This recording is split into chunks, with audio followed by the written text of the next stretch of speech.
ଥାଉ ଥାଉ ଆମର କି ଚିନ୍ତା ଯେ ସବୁ ବିପଦ ଆପଦରେ ତ ଆପଣ ଆମର ସାହା ଭରସା।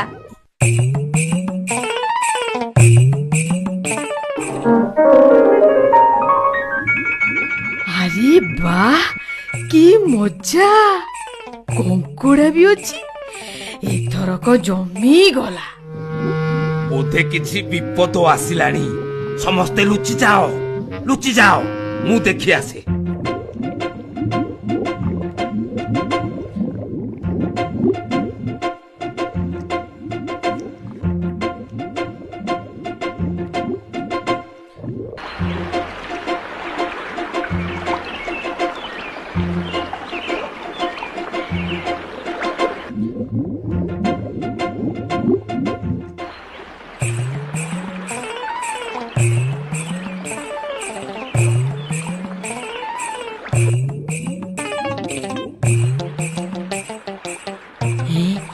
ଏବେ ତ ଥିଲେ ସବୁ ମାଛ ଗଲେ କୁଆଡେ? ଏଇଠି କିଏ ଗୋଟାଏ ଭୂତିଆ ଜୀବ ଅଛି ଯିଏ ମାଛ ମାନଙ୍କୁ ସାବଧାନ କରିଦେଇଛି।